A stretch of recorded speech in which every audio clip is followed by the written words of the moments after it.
¡Salute!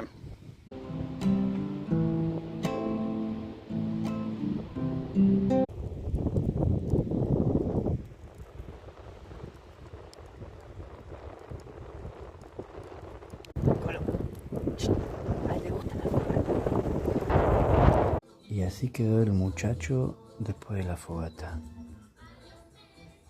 cansado y exhausto, incómodo también. Colo